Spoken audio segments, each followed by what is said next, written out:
Hi, I'm George Woodbury from College of the Sequoias in Visalia, California, and in this video we're going to solve a couple of word problems dealing with areas of rectangles. Problem 4. The length of a rectangular parking lot is 100 feet more than twice the width. If the area of the parking lot is 60,000 square feet, find the dimensions of the parking lot. Okay, for a rectangle, we know that area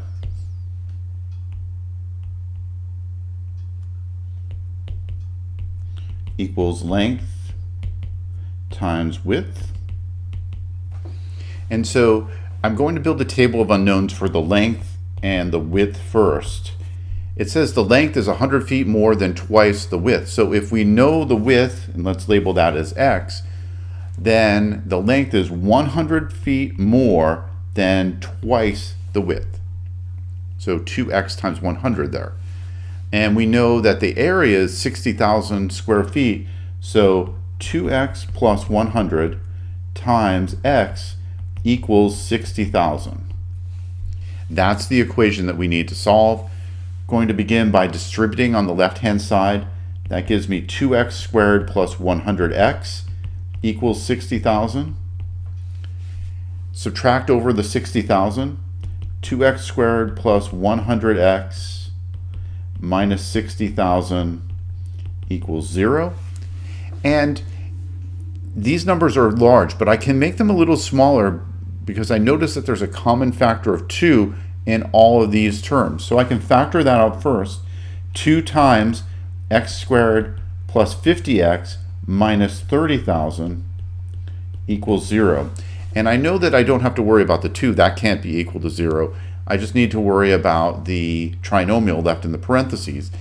Now factoring doesn't make a lot of sense here because I'd have to find two numbers that multiply to 30,000 but subtract to be 50. And I don't know that number off the top of my head. So in this case, I'm going to jump right to the quadratic formula. As it turns out, this trinomial does not factor anyway. So let's begin. X equals the opposite of b plus or minus square root b squared minus 4ac all over 2a. That's going to be x equals the opposite of b, which was 50, so that's negative 50, plus or minus square root of b squared, that's 50 squared, minus 4 times 1 for a times negative 30,000 for c. And that's all going to go over 2 times 1. Okay. Let's do some simplifying. X equals negative 50 plus or minus the square root. 50 squared is 2,500 minus 4 times 1 times negative 30,000. That is plus 120,000. And that is all over 2.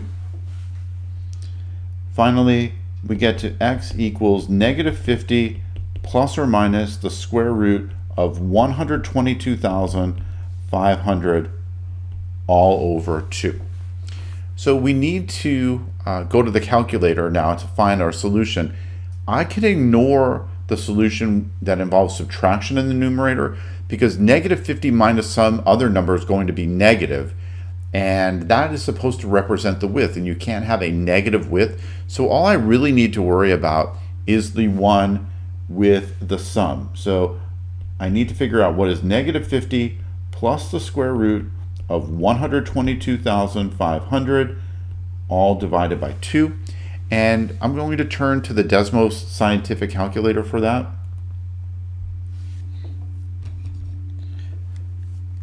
We want to type that in the correct format. So again, just a reminder, that was negative 50 plus that square root. So I'm going to start with a fraction by pressing the fraction button. Negative 50 plus square root 122,500, and in the denominator we had 2.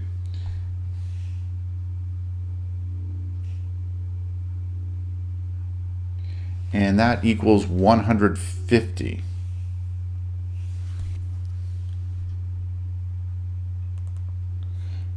Heading back over here, if x equals 150, 2x plus 100 would equal 2 times 150 plus 100. That's 300 plus 100, or 400. Actually, that would have factored, as it turns out. So coming back up to the width and the length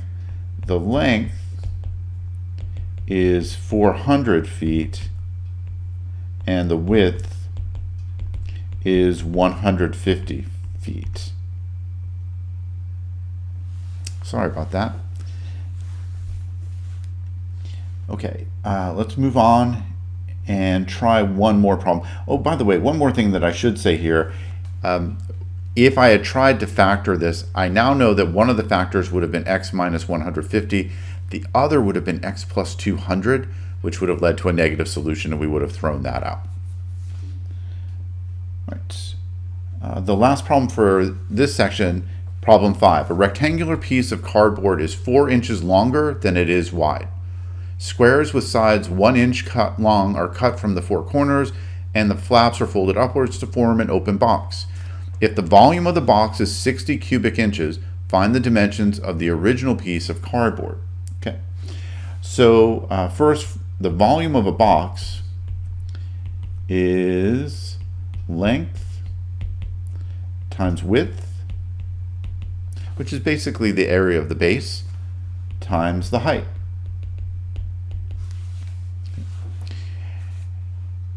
I'm going to start with a picture first because I think that's going to help me a bunch. We've got a rectangle whose length is 4 inches more than its width. So I'm going to start with x and x plus 4.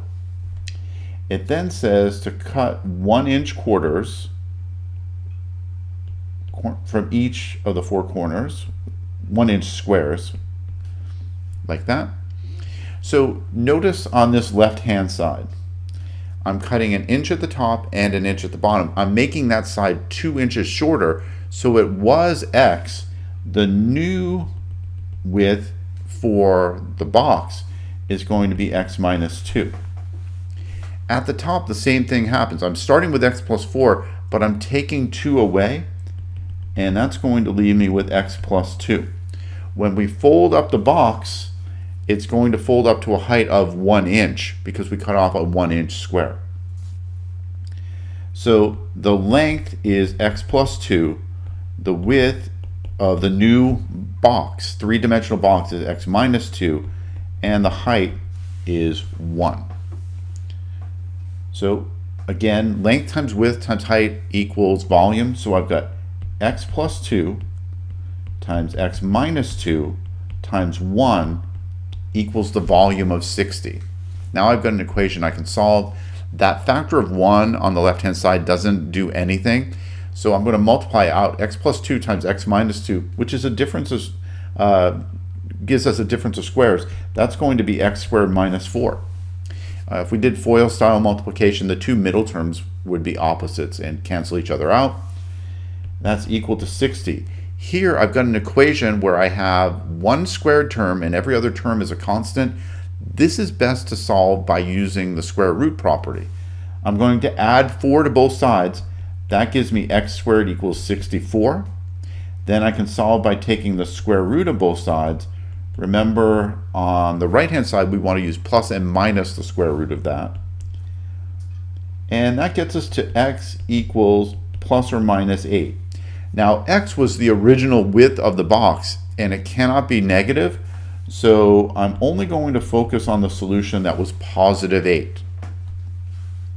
I've solved my equation. What are we looking for? Well, let's go back. It says find the original dimensions of the piece of cardboard.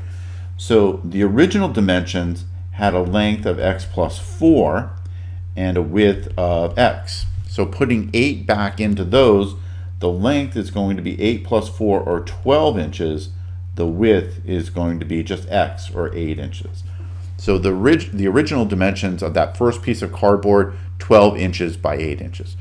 I hope this helps you out. Sorry about that first problem. I was messing around with it before I started. I didn't think it factored. So Anyway, it's a good lesson, right?